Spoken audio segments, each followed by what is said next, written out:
Irmãos, vamos abrir as nossas Bíblias em Atos, capítulo 1, dos versos de 1 a 11. Atos, capítulo 1, dos versos de 1 a 11.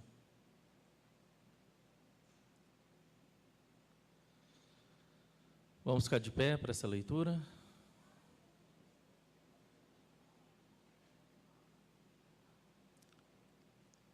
Assim está escrito: escrevi o primeiro livro, ó Teófilo, relatando todas as coisas que Jesus começou a fazer e a ensinar, até o dia em que, depois de haver dado mandamentos por intermédio do Espírito Santo aos apóstolos que escolhera, foi elevado às alturas. A estes também, pois, depois de ter padecido, se apresentou vivo com muitas provas incontestáveis, aparecendo-lhes durante 40 dias e falando das coisas concernentes ao reino de Deus. E comendo com eles, determinou-lhes que não se ausentassem de Jerusalém, mas que esperassem a promessa do Pai, a qual disse ele: de mim ouvistes. Porque João, na verdade, batizou com água, mas vós sereis batizados com o Espírito Santo, não muito depois desses dias. Então, os que estavam reunidos lhe perguntaram: Senhor, será este o tempo em que restaures o reino a Israel? Respondeu-lhes: Não vos compete conhecer tempos ou épocas que o Pai reservou pela sua exclusiva autoridade. Mas recebereis poder ao descer sobre vós o Espírito Santo, e sereis minhas testemunhas, tanto em Jerusalém, como em toda a Judéia e Samaria e até os confins da terra. Dita essas palavras, foi Jesus elevado às alturas à vista deles, e uma nuvem o encobriu dos seus olhos. E estando eles com os olhos fitos no céu, enquanto Jesus subia, eis que dois varões vestidos de branco se puseram ao lado dele. E lhes disseram: varões galileus, por que estáis olhando para as alturas? Esse Jesus, que dentre vós foi assunto ao céu, virá do modo como vistes subir. Amém. Oremos, irmãos. Pai querido Deus, nós te louvamos e agradecemos, ó Pai. Nós bendizemos o teu santo nome e pedimos, ó Deus, fala aos nossos corações, nos usa pela instrumentalidade do Espírito Santo e fale também aos corações dos teus filhos, pela instrumentalidade do teu Espírito Santo. Assim oramos, assim cremos, ó Pai, que as palavras dos meus lábios e o meditar do meu coração possa ser agradável somente a Ti, ó Deus. Amém. Pode sentar, igreja.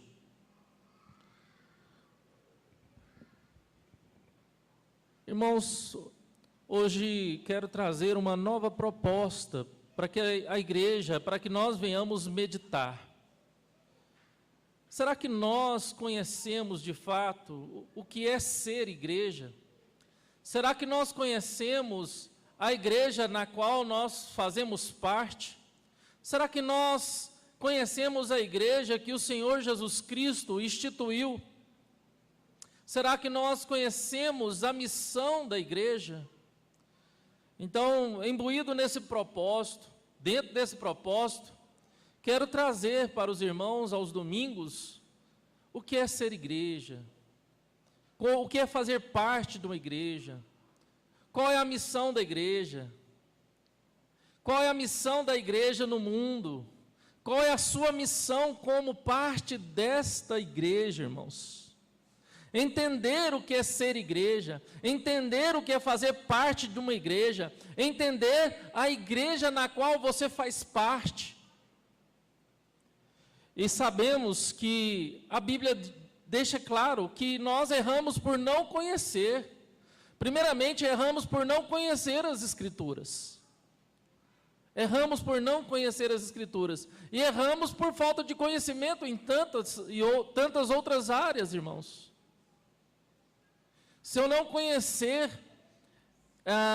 determinados assuntos, eu não posso me envolver com esses assuntos. Se eu não conhecer determinados meios pelos quais eu vou realizar alguma coisa, se eu não detenho tal conhecimento, eu não estou habilitado a realizar tal procedimento, ou tal ação, ou tal atitude. Mas será que nós, como membros de uma igreja local, será que nós, como membros de uma determinada denominação, conhecemos a nossa denominação, conhecemos a igreja, conhecemos o Senhor da igreja, que é Jesus Cristo? Buscamos a entender se a nossa denominação está, de fato, sobre o crivo da palavra de Deus, e subjugada a este crivo, submetida a esse crivo da palavra de Deus, que é fiel.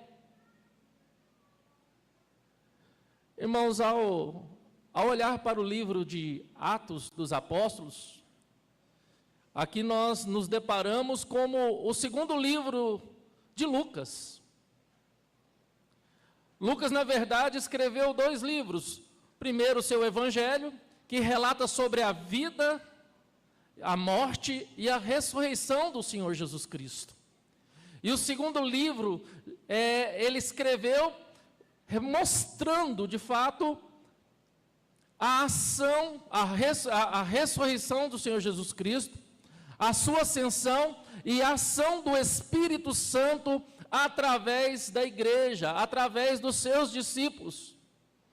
Alguns teólogos dizem que seria melhor, ao invés de chamar de Atos dos Apóstolos, deveríamos chamar de Atos do Espírito Santo. Porque, de fato, os apóstolos agiram na ação do Espírito Santo em suas vidas, que é cumprimento daquilo que Jesus falou na sua ascensão. Fiquem em Jerusalém, até que do alto sejam revestidos de poder.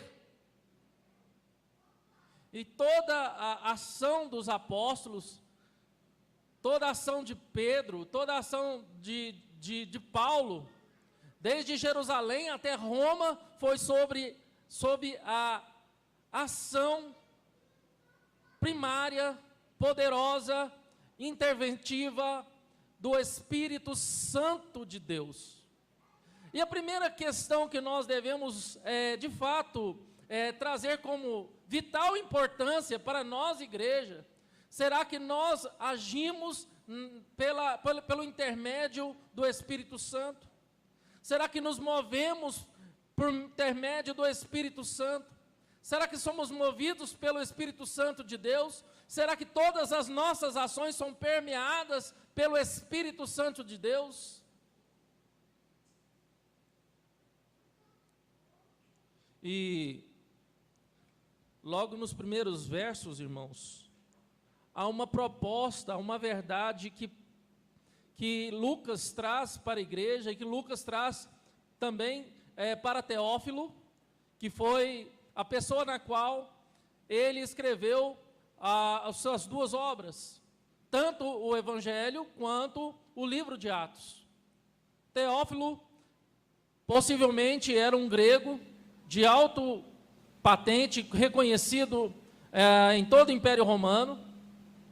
Tanto é que ele chama Teófilo no primeiro livro de excelentíssimo Teófilo. E no segundo livro ele apenas fala, ó Teófilo, que também quer dizer amado de Deus, ou a quem Deus ama. Onde alguns estudiosos falam que também se refere a toda a igreja, se refere a mim e a você, a quem Deus ama. Deus me ama e Deus te ama. E toda a palavra de Deus, ela é direcionada a quem Deus ama. E quem Deus ama? O seu povo, a sua igreja. E a primeira questão que eu quero tratar com vocês aqui, irmãos, se encontra dos versos 1 ao 3. Dos versos 1 ao 3. A realidade que a igreja tem muitas vezes abandonado. Uma realidade que muitas vezes não damos tanta importância como deveríamos dar, que é a realidade do discipulado. Talvez você olhe bem por cima e fale, mas isso aqui não está tão evidente, não está tão explícito, mas está implícito. A forma que Lucas fala com Teófilo, a forma que, com o andar da caminhada no discipulado, o evangelista Lucas deixa agora toda a formalidade de falar com um homem de alta patente, um grego de alta patente, de alta influência no Império Romano, para dizer, ó Teófilo. Em outras traduções, fala, ó amigo Teófilo. Toda a formalidade agora cai por terra, porque houve um caminho, houve um tempo de caminhada, houve um tempo de amizade, houve um tempo de discipulado. E não há nada melhor do que um tempo de amizade, um tempo de discipulado, para nos dar intimidade, para aumentar o nosso afeto, para aumentar o nosso amor, irmãos. E falar isso em tempo de pandemia é muito difícil. É muito difícil porque muitos irmãos, praticamente todos, a não ser os que são da mesma família, não têm tido comunhão com outros irmãos. O isolamento social, de uma certa forma, trouxe também uma dificuldade no discipular, uma dificuldade no discipulado, uma dificuldade na comunhão dos irmãos, em receber em casa, em almoçar junto, em tomar café junto. E o quanto isso tem também provocado essa separação, essa falta de intimidade.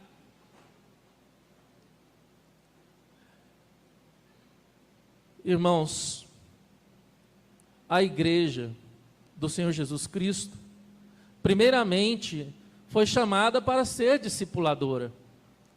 Foi chamada para discipular. Lucas deixou isso bem evidente no seu relacionamento com Teófilo. Ele deixou isso claro que com a caminhada de discipulado com o Teófilo, ele já tinha intimidade suficiente para deixar toda a formalidade. Toda a formalidade. Essa caminhada de intimidade, essa caminhada de falar de Cristo, essa caminhada de se ver, de abraçar, de compartilhar a mesma fé, de compartilhar a oração, de estar junto, de chorar junto, de sorrir junto, de clamar junto. E um dos desafios maiores para a igreja, não só antes da pandemia, como na pandemia, é de continuar a ter comunhão, é de continuar a ter afinidade, é de poder continuar a chorar junto, mesmo estando de longe. Eu costumo dizer para os irmãos do momento de oração, que a graça que Deus nos deu, em meio a essa pandemia, é porque essa pandemia vem no momento em que, por mais que nós estejamos separados fisicamente, nós podemos estar juntos virtualmente. Por mais que não seja a mesma coisa, mas é graça de Deus, irmãos. É graça de Deus. Imagina se essa pandemia, esse isolamento social, fosse numa época que não existisse internet, nem a tecnologia que nós temos. Como seria? E no meio dessa nossa atualidade, e no meio desse nosso contexto, nós temos a disponibilidade de mandar uma mensagem, de ligar, de falar que está orando, de ligar para saber como é que está o nosso irmão, de falar que está orando por ele, de perguntar como é que vai as coisas na sua casa, como é que está o seu coração.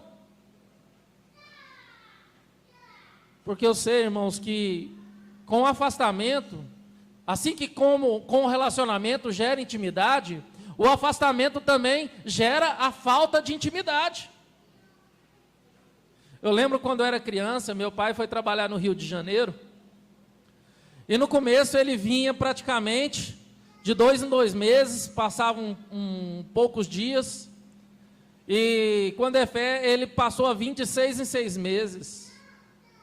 E quando ele passou 6 meses sem vir em casa, a primeira vez que ele pisou em casa, o sentimento de uma criança, que era o meu sentimento, era de que era uma pessoa intrusa dentro de casa.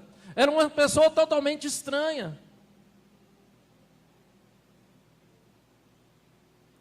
Eu sei que o medo de muitos irmãos é que com esse isolamento social se perca também a afinidade. Se perca também essa questão de poder ter conversa para jogar fora, se assim eu posso dizer. Momentos de conversar e de sorrir e de compartilhar. Medo de que com esse isolamento social as pessoas voltem a ser pessoas estranhas novamente. Que esse esfriamento possa causar de fato essa falta de intimidade, irmãos. Isso é bem claro no mundo, no mundo em que vivemos. Isso é bem claro nos relacionamentos que temos. Eu já contei essa história aqui, que quando a Ana Luísa fazia o ensino fundamental, ela tinha uma amiga que foi desde do maternal, do jardim, o ensino fundamental até o 5º ano como melhor amiga. Como melhor amiga. Terminou a formatura do 5º ano, passaram ali 1 ano, 2 anos sem se ver, sem praticamente encontrar. E numa determinada formatura, as 2 amigas se vê, uma sentada numa mesa e outra sentada na sua mesa. Uma olha para a outra e parece que dá aquele susto, uma vai em direção da outra, e de repente as 2 param de frente. Isso aconteceu, eu vi, né? E olha uma para a outra e fala, tudo bem? E a outra, tudo bem. Então tá. E vira as costas e cada uma senta. Aquelas amigas que se abraçavam, beijavam, sorria, que agora não tiveram mais intimidade para fazer isso, porque foi mais de 1 ano de afastamento, irmãos. E o primeiro ensino, e a primeira realidade que esses versos primários nos traz, é que nós não podemos esfriar em nossa intimidade, em nosso relacionamento com os nossos irmãos. Pastor, mas nós não podemos ter contato, nós não podemos abraçar, nós não podemos beijar, nós não podemos pegar na mão, nós temos que conversar mais ou menos 1,5 metro de distância. Mas nós podemos ligar, nós podemos mandar mensagem, nós podemos mandar uma mensagem gravada, nós podemos mandar uma mensagem gravada dizendo que a pessoa faz falta, que a presença dela faz falta, que a família dela faz falta. Nós podemos responder às mensagens que recebemos. Quantas mensagens que recebemos que corremos apenas o olho e depois deletamos. Muitas vezes nós reclamamos de certas pessoas que vivem mandando bom dia, imagem de bom dia. O quanto nós damos atenção para essas pessoas que tiraram um determinado tempo das suas vidas para selecionar uma imagem, ou apenas para encaminhar uma imagem de bom dia, como você está, que Deus te abençoe, e te responder, muito obrigado, irmã, Deus te abençoe também. Se nós estamos em isolamento social, nós não estamos no isolamento em que eu não posso dizer para você que você faz falta, que a sua presença física faz falta, porque nós temos a internet ao nosso favor, irmãos.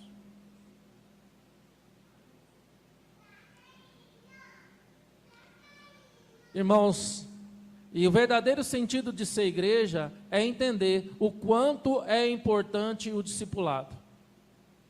O quanto é importante você ter amizade. Discipulado não é apenas você pregar para as pessoas, não é evangelizar. Não é apenas dizer de Jesus, mas discipulado é vivenciar Jesus. É ter comunhão com o outro. É ter amizade. Amizade verdadeira, amizade sincera, mesmo que seja por um determinado tempo virtual, mesmo que seja por um determinado tempo. Eu creio que tudo isso vai passar. Vai passar essa pandemia e nós vamos poder voltar novamente, ter comunhão como tínhamos antes. Mas enquanto isso, irmãos, lute pela comunhão, lute pelas intimidades, com as armas que Deus lhe proporciona, com as armas que Deus tem lhe proporcionado. Quais são as armas? Quais são os meios que Deus tem te dado? Quais são os meios que Deus tem lhe proporcionado? Às vezes ficamos tão cheios de tantas coisas todos os dias, que nós não temos tempo de mandar nenhum oi, nem um bom dia, nem uma boa tarde, Deus te abençoe, como você está?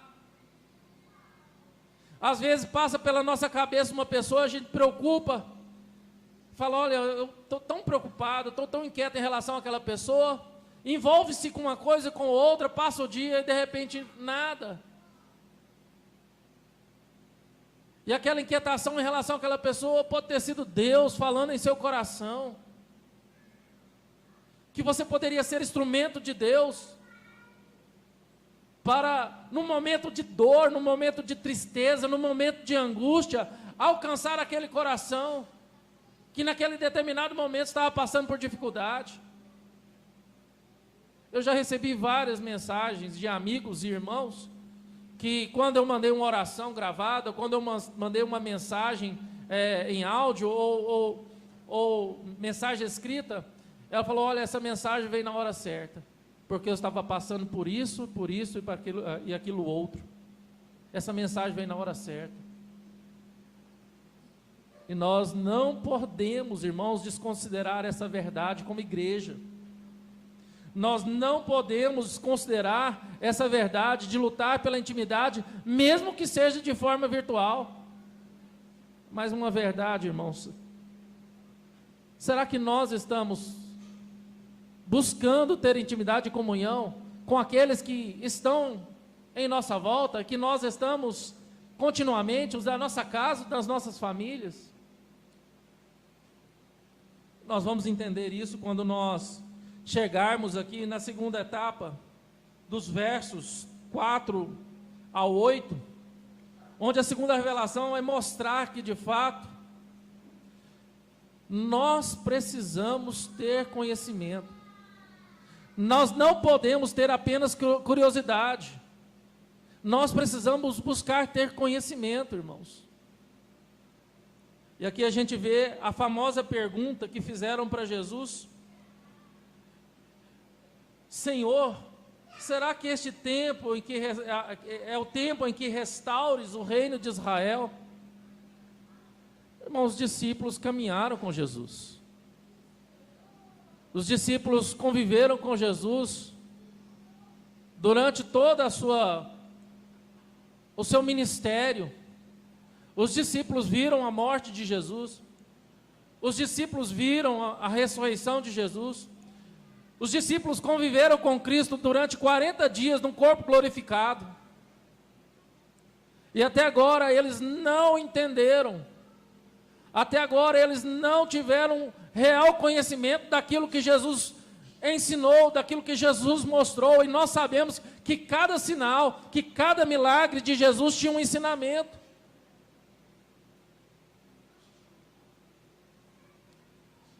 Cada passo que Jesus dava, cada palavra que Jesus dava tinha um ensinamento.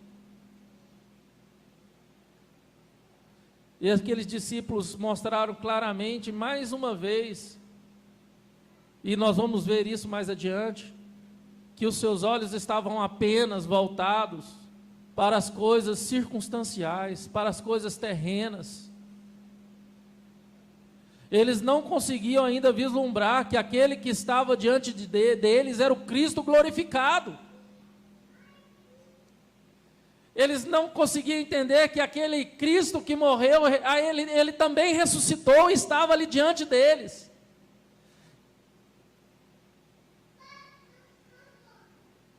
Irmãos, Erramos de fato por não buscar conhecer a verdade, não querer conhecer em profundidade a realidade pela qual fomos chamados, a realidade pela qual Deus nos colocou, e a realidade pela qual Deus vai nos colocar no futuro. Temos convicção do nosso chamado, temos convicção da nossa missão, temos convicção do nosso futuro, de estar com Cristo. Temos.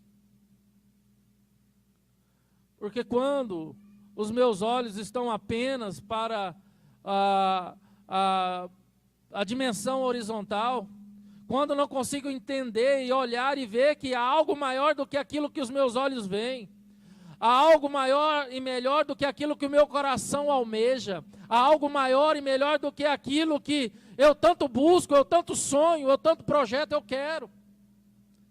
Há algo muito melhor, muito maior do que todos os seus sonhos, do que todos os seus planos, do que toda a sua briga, do que toda a sua luta, do que toda a sua causa física nessa terra. Porque tem causas que não são de Deus, irmãos. Então, tem causas que são meramente humanas. Tem causas que são meramente físicas. E era essa causa que esses discípulos estavam vendo. Porque eles esperavam apenas alguém que iria restaurar Israel, alguém que viria substituir Davi num reino físico, ia libertar o povo da opressão de Roma. E assim revela o coração de muitos dentro da igreja, que tem buscado apenas coisas físicas, coisas momentâneas, coisas passageiras. Muitos têm brigado por coisas físicas, coisas momentâneas, coisas passageiras. Muitos têm se indisposto uns com os outros, irmãos contra irmãos, apenas por coisas passageiras, coisas físicas, coisas que vão ficar. E esquece que tudo é para a glória de Deus, tudo é para a honra de Deus, tudo se converge em Deus e é para Ele. Porque todas as coisas é para Ele e para Ele são. Se nós estamos aqui é para Deus. Se nós vivemos é para Deus. Se nós congregamos nesta igreja local é para Deus. Se nós vamos fazer qualquer coisa nessa igreja local é para Deus. Os meus olhos devem estar voltados para Deus. Os meus olhos devem estar voltados para o alto. Eu devo buscar o verdadeiro conhecimento de Deus, para que eu possa viver na realidade em que Deus tem para mim, que é uma realidade espiritual, acima de tudo aquilo que eu tenho buscado, quero viver. E tenho limitado a minha vida, e por isso muita gente tem sofrido. Porque a sua vida está limitada apenas nas coisas limitantes, limitadas, temporais. A sua vida está limitada apenas nos seus projetos temporais, passageiros. Você resumiu a sua vida apenas na sua busca incessante por uma determinada coisa. Por um sonho, um plano ou projeto que você tem. Saiba que a sua vida vai muito além, aquilo que Deus tem para você vai muito além dos seus sonhos, muito além dos teus projetos, muito além dos seus intentos. E se você buscar a conhecer essa verdadeira realidade, tudo vai fazer sentido. Tudo vai fazer sentido. Os seus sonhos, os seus intentos, os seus projetos, os seus planos. Tudo vai fazer sentido. Porque agora você não vai estar vivendo para você. Você não está mais vivendo para a sua própria glória. Você não está vivendo para que os holofotes estejam em você. Olha que época hedonista que nós estamos vivendo.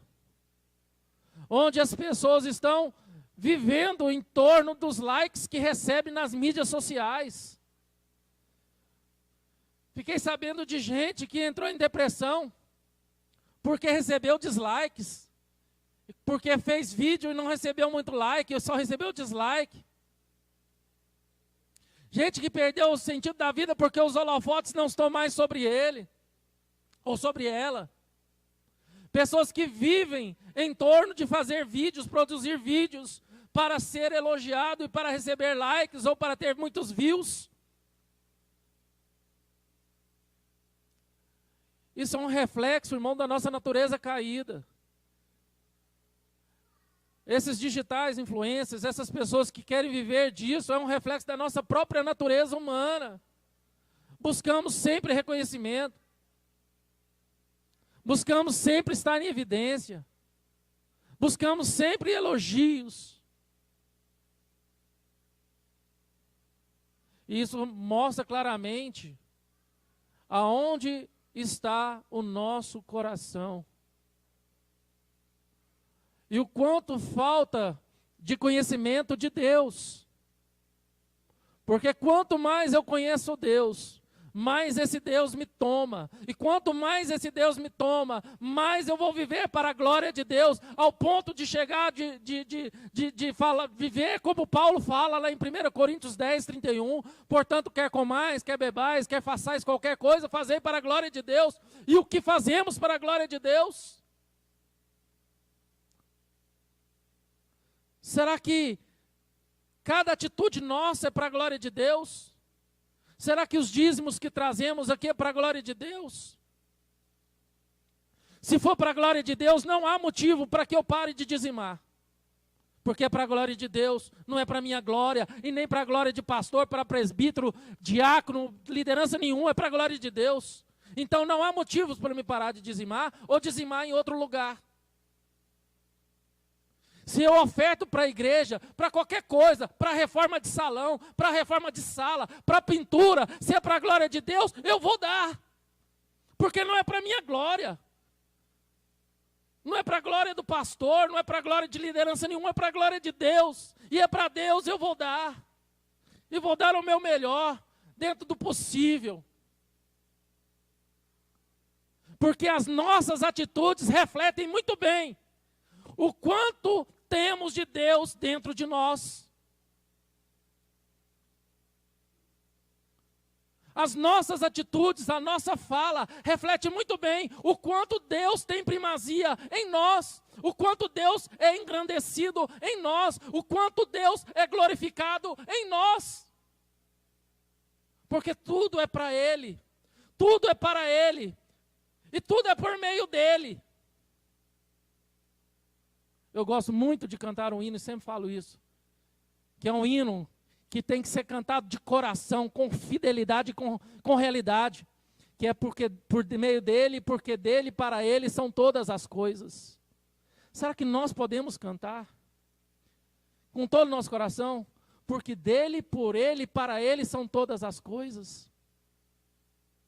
O quanto daquilo que cantamos na igreja, o quanto daquilo que falamos uns para os outros é verdade de fato? Será que nós vivemos a nossa entrega a Deus?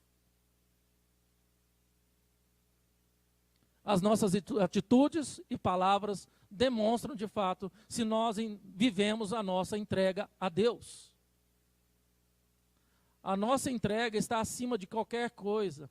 A nossa entrega está acima de qualquer filosofia. A nossa entrega está acima de qualquer ideologia. A nossa entrega está acima de qualquer posição política. A nossa entrega está acima de qualquer coisa, irmãos. Conceitos, valores mundanos. Porque o que me enche é Deus.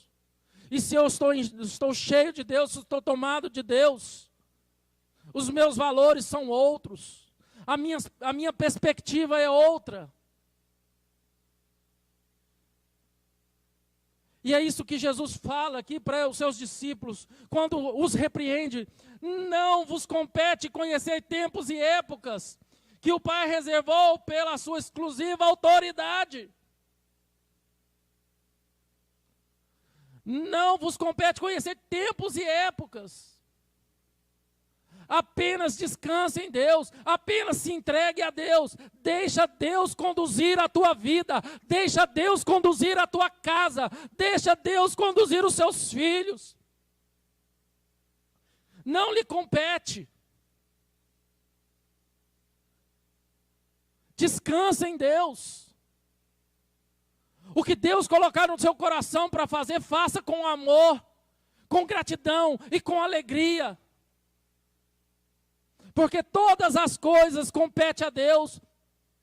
Todas as coisas.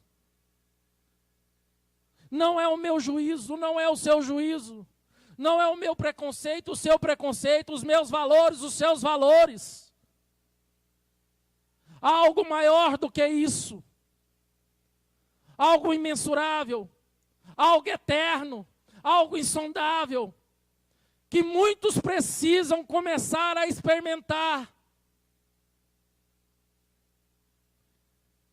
Irmãos, as trombetas de Deus estão sendo tocadas. Muitos pastores concordam que essa pandemia, o coronavírus, é uma trombeta de Deus. Estudamos Apocalipse, sabemos o que significa uma trombeta. Uma trombeta sendo tocada é um alerta ao mundo e um chamado à igreja.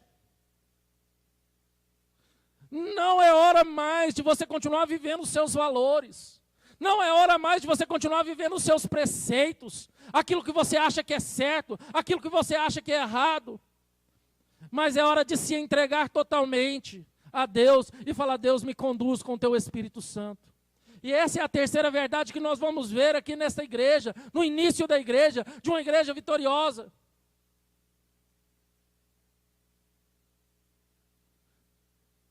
E a terceira verdade que esse texto nos mostra é que quando de fato nós somos uma igreja discipuladora, quando de fato nós somos uma igreja que busca por comunhão e intimidade, quando de fato somos uma igreja que busca se encher de Deus e ter conhecimento de Deus, e começa a se desprender de valores inócuos, de valores terrenos, promíscuos,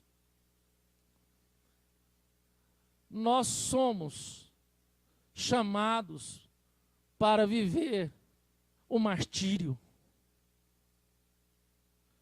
Eu sou chamado para viver o martírio. Você é chamado para viver o martírio. Não queira achar que por você ser fiel testemunha de Deus, por você querer fazer as coisas de forma que agrade a Deus, você vai ser aplaudido pelo mundo, vai ser aplaudido pelo mundo. Não! Você vai ser martirizado. Você vai ser motivo de chacota, de zombaria. Você vai ser atacado. Você vai ser atacada.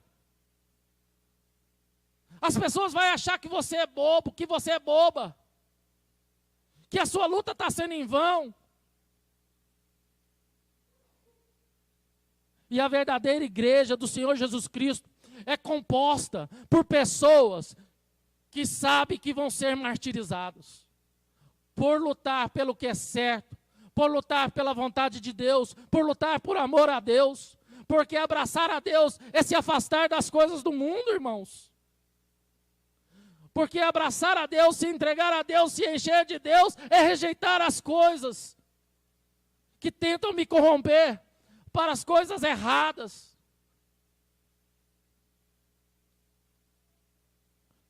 Irmãos, quantas histórias eu já ouvi de irmãos que têm vivido o martírio no seu trabalho, que já viveu o martírio na sua família, que já viveu o martírio até mesmo dentro da igreja, por querer fazer o que é certo, de lutar pelo que é certo, e ouvir por outras pessoas que não têm vivido o martírio: larga de ser bobo, larga de ser boba, não faz isso. Misericórdia, irmãos. Misericórdia. Importa que Deus cresça e nós diminuamos. O que nós apresentamos de Deus, o que nós revelamos de Deus através das nossas vidas.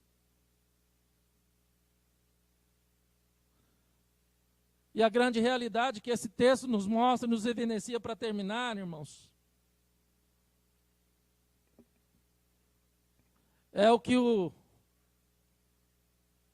anjo falou para aqueles irmãos: varões galileus, porque estáis olhando para as alturas? Esse Jesus que dentre vós foi assunto ao céu, virá de modo como viste subir. Não se engane, irmãos. Não se engane, igreja. Do mesmo modo como os discípulos viram Jesus subir e se esconder entre as nuvens, ser coberto pelas nuvens, esse mesmo Cristo voltará em glória, em honra e majestade. E Ele trará a paga, o juízo, sobre toda maldade, sobre toda impiedade, sobre toda injustiça na face dessa terra. Aqueles que têm sede de justiça, aqueles que buscam saber, mas por que Deus não faz isso? Por que Deus vendo essa desgraça não faz nada? Por que Deus vendo isso não faz nada? Porque tem tanta maldade. Aonde está Deus diante de tanta maldade, diante de tanta atrocidade, diante de tanta corrupção? E é exatamente nesse dia, irmãos, que Jesus voltará, que Ele vai trazer a paga a toda maldade, a toda injustiça, a toda impiedade e a toda mentira. Porque nós fomos chamados para ser verdadeiros. Nós somos chamados para sermos sinceros, testemunhas, fiéis diante de Deus e diante dos homens. Nós não fomos chamados para viver entre picuinhas, confusões. Mas nós fomos chamados para sermos luz. Hoje eu estava falando um pouco sobre o casamento hebraico na escola bíblica dominical. E lembrando aqui para quem não assistiu à escola dominical hoje, um casamento hebraico era assim: o rapaz queria namorar com a moça, ia conversar com o pai, e o pai cobrava o dote. E era dado um tempo para esse dote ser pago. Se a pessoa é rica, ela pagava o dote e já marcava a cerimônia do casamento. Mas se a pessoa não tivesse muito rica e o dote fosse caro, o intervalo entre o pagamento do dote e a cerimônia de casamento era muito grande. Porque o dote era caro e a pessoa tinha que correr atrás de pagar o dote. Ao olharmos para Jesus e a igreja como a noiva, olharmos para mim e para você, o quanto somos pecadores, o quanto somos falhos, o quanto somos miseráveis, o quanto nos envergonhamos de nós mesmos diante de tantas circunstâncias e atitudes, seja no trânsito, seja no trabalho, seja em picuinhas familiares ou picuinhas na igreja, seja em qualquer circunstância, o quanto nos envergonhamos. Hoje, mudando aqui de assunto, hoje mesmo eu estava dirigindo o carro da igreja para o Carrefour, lembrei de uma circunstância na adolescência que me trouxe vergonha. Minha cara encheu-se de vergonha. Sem mais, sem menos, veio a memória. E eu pedi perdão para Deus, Deus me perdoe. Eu nem lembrava disso mais. Nem lembrava. E olhar para nós como igreja, irmãos, dentro dessa nossa realidade, em que nós fomos chamados para buscar ter intimidade com o irmão, promover intimidade e comunhão, promover, irmãos, somos promotores da intimidade e da comunhão uns com os outros, e não promotores de discórdia, de solução, contenda, somos promotores de comunhão e intimidade. Dentro dessa realidade que é nos dada de conhecer a verdade e fugir da mentira, diante dessa realidade de olhar para o alto, para o autor e consumador da nossa fé, para valorizar aquilo que é eterno em detrimento daquilo que é perecível, temporal. Jesus como noivo e nós como a noiva, a igreja como a noiva, Ele pagou o dote pela sua igreja, por meio da sua morte na cruz. Quando Ele gritou na cruz, tetelestai, está consumado, Ele estava entregando para Deus o valor do dote da sua igreja, que sou eu, sou você. E nós estamos vivendo, irmãos, o período desse interregno, desse intervalo, em que o noivo virá buscar a sua noiva para as bodas nos céus, na Nova Jerusalém. Irmãos, não esqueça, nós estamos vivendo o intervalo. Jesus está voltando. O noivo está voltando. Nós vamos viver como as nécias ou vamos viver como as prudentes? A resposta é você que vai dar. Feche seus olhos. Vamos orar. Senhor Deus, Pai querido, a Tua palavra foi lida, a Tua palavra veio aos nossos corações. Ministra, ó Deus, agora, Pai, em nossos corações, essa grande realidade na qual o Senhor expôs aos nossos corações aqui essa noite.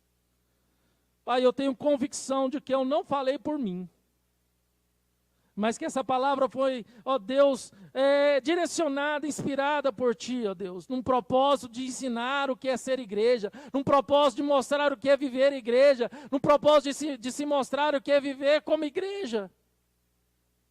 Tenha misericórdia de nós, ó Deus. Tenha misericórdia de nós, ó Deus. Que nós venhamos, ó Deus, trocar esses valores corrompidos, temporais, pelos valores eternos. Que nós venhamos trocar os nossos desejos acumulativos de bens que a traça e a ferrugem corrói, por bens que nem a traça e nem a ferrugem corrói, mas de valores eternos, ó Deus. Porque nada que esse mundo nos oferece, nada que eu possa conquistar neste mundo, é melhor e maior do que aquilo que o Senhor tem para mim e para cada um de nós. Por isso eu te louvo, ó Deus, e te agradeço, em nome do Senhor Jesus Cristo. Cantemos mais uma música.